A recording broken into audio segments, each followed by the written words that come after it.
Bonjour à tous, tout d'abord je me présente Sadiki Essia, votre professeur de la matière d'études d'impact sur l'environnement.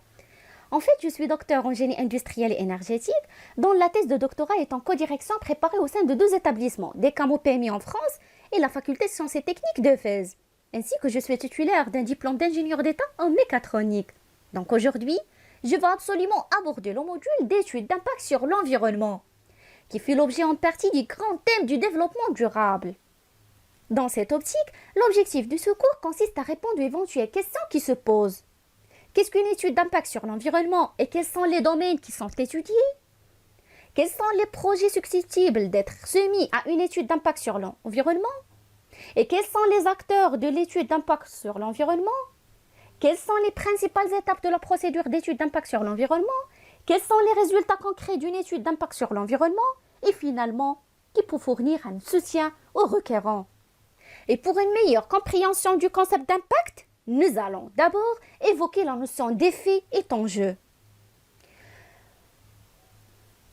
En ce qui concerne l'effet, c'est la modification d'une composante de l'environnement découlant d'une action. Par contre, l'effet, c'est ce que l'on peut gagner ou perdre dans une compétition ou bien dans une entreprise. D'ailleurs, la notion du projet se réfère à une action qu'un initiateur a l'intention d'entreprendre pour satisfaire un besoin ou atteindre un objectif. Une étude d'impact sur l'environnement est un processus qui permet d'optimiser un projet et d'évaluer sa compatibilité avec les prescriptions relatives à la protection de l'environnement. En fait, une étude d'impact sur l'environnement doit être réalisée pour des projets d'une certaine importance, définis dans une liste établie par la Confédération. En fait, l'étude d'impact sur l'environnement est un instrument préventif permettant de prendre en compte la protection de l'environnement dès les premières étapes de la planification d'un projet. Il est toujours rattaché à une procédure déjà existante comme le plan d'affectation, le permis de construire, autorisation d'exploiter. Une étude d'impact sur l'environnement, il permet également de coordonner différentes procédures et contribue ainsi à les simplifier et à les accélérer. Et cette étude d'impact sur l'environnement est réalisée sous la responsabilité du maître d'ouvrage. C'est le requérant. Une étude d'impact sur l'environnement peut être une occasion d'expliquer et de promouvoir un projet. C'est un échange d'informations ou bien c'est un outil de communication. En fait, l'étude d'impact sur l'environnement n'impose pas des contraintes environnementales supplémentaires par rapport à un projet non soumis à une étude d'impact sur l'environnement. Et il ne constitue en général qu'une faible charge financière s'il est bien intégré dans la planification du projet. Maintenant, on va passer à la résolution de la deuxième question. En fait, l'étude d'impact sur l'environnement est un mécanisme de prévention pour la protection de l'environnement. Il contribue à l'activation de la Charte nationale de l'environnement et du développement durable et concrétise le leadership de notre pays en matière de protection de l'environnement. En fait, c'est une étude menée par l'investisseur avant d'entreprendre la réalisation de son propre projet, afin d'obtenir une autorisation environnementale. Cette étude a pour but d'évaluer les effets que peuvent produire des projets de développement tels que des projets industriels ou des projets d'infrastructures tels que des routes, des ports, des aéroports et des usines de traitement des déchets, et de proposer des mesures à prendre pour éliminer, atténuer ou compenser les effets négatifs sur l'environnement. Et comme vous voyez sur la diapositive, les domaines étudiés sont les eaux superficielles, l'air, le bruit et les vibrations, les rayonnements, les sols, les milieux naturels, la forêt et la faune, le paysage, l'occupation du sol, le patrimoine historique, les déchets, les substances et les sites pollués. En second lieu, nous allons procéder à la deuxième question. Quels sont les projets susceptibles d'être soumis à une étude d'impact sur l'environnement? On peut trouver le transport, l'énergie, la construction hydraulique, les éliminations des déchets, les défenses nationales, le sport, tourisme et loisirs, l'industrie et les autres installations. En ce qui concerne le transport, c'est tout ce qui concerne les routes nationales et principales, parking de plus de 300 places, les lignes de chemin de fer, le port de plaisance de plus de 100 places, les ports industriels, les installations portuaires, les aéroports. En ce qui concerne l'énergie, ce sont les centrales thermiques, les centrales hydrauliques, géothermiques ou nucléaires. Et également les lignes électriques à haute tension à partir de 220 kV. Et pour les constructions hydrauliques, c'est l'entreprise d'extraction de matériaux dans les lacs, les cours d'eau ou les nappes d'eau souterraines, déchargement de matériaux dans les lacs, les mesures d'aménagement hydraulique. Et pour l'élimination des déchets, c'est tout ce qui concerne le décharge des installations de tri, de traitement de recyclage ou d'incinération de déchets, les stations de récupération. Pour les défenses nationales, ce sont des installations de tir à 100 mètres de plus.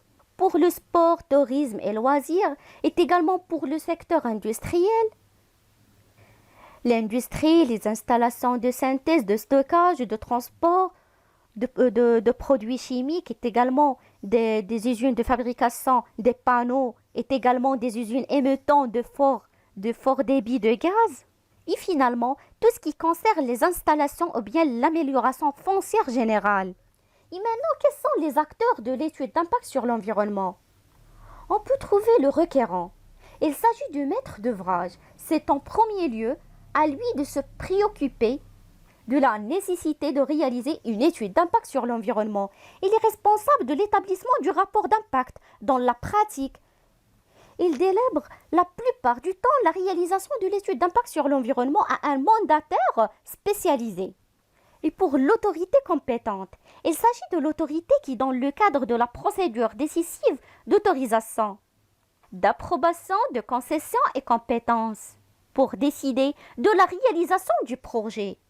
Et dans la pratique, il s'appuie souvent sur le service de la protection de l'environnement. Il est garanti de la bonne coordination décisionnelle de la mise en disposition du public du rapport par exemple lors de l'enquête publique. C'est elle qui prend la décision finale d'approbation. Et pour le service de la protection de l'environnement, en fait, il joue un rôle capital dans la procédure d'étude d'impact sur l'environnement. Il assure le démarrage, puis le suivi de l'étude d'impact sur l'environnement, sur le plan ainsi que l'évaluation de la qualité des rapports fournis.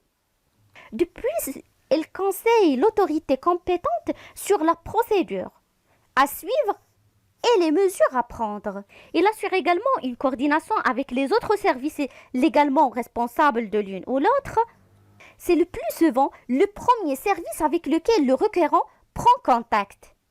Et pour les autres services de l'administration cantonale, on peut trouver l'Office de la conservation de la nature, le service des forêts, le service de la faune, le service de l'aménagement du territoire. Ils précisent les informations dont ils ont besoin pour l'obtention d'une décision spéciale ou pour l'examen du rapport d'impact. Il examine le rapport d'impact et transforme leur avis au SCPE. Et comme vous voyez dans cette figure, c'est le diagramme de flux. On passe maintenant au diagramme de flux. En fait, le requérant ou bien le maître d'ouvrage, il établit les documents nécessaires à l'étude d'impact sur l'environnement. Il détermine si l'installation est soumise à une étude d'impact sur l'environnement. Si oui, il entame la procédure. Il donne des directives. Il donne un rapport d'enquête préliminaire. Après un cahier des charges du rapport d'impact. Et puis, il transforme le rapport d'enquête préliminaire et le cahier des charges. Il évolue les résultats de l'impact et le cahier de charges. Et également, il fait une étude supplémentaire nécessaire. Si l'étude est positive, donc les résultats sont positifs, il fait une étude détaillée. Il nous donne un rapport d'impact Après, il transformait le rapport d'impact avec une veille à ce que le rapport puisse être construit. Après, il évolue le rapport d'impact avec bien sûr une communication, ses conclusions. Il propose des mesures et finalement, il apprécie la compatibilité du projet avec l'environnement et il nous donne les résultats finaux. Maintenant, on va passer à la question quelles sont les principales étapes de la procédure étude d'impact sur l'environnement. Au début de la procédure, les questions qui se posent sont le projet est-il soumis à une étude d'impact sur l'environnement? À quelle étude ou bien à quelle procédure décisive sera rattachée à une étude d'impact sur l'environnement? Et qui sera l'autorité compétente? Et également, quel sera le contenu de l'enquête préliminaire? En ce qui concerne la première sous-question, le projet est-il soumis à une étude d'impact sur l'environnement? C'est au requérant de se préoccuper de la réponse. Si le projet n'est pas soumis à une étude d'impact sur l'environnement, et dans ce cas-là, le service peut tout de même demander l'établissement d'une notice d'impact sur l'environnement si le site est sensible. Aussi, on peut craindre des nuisances. Dans tous les cas, le projet doit suivre la procédure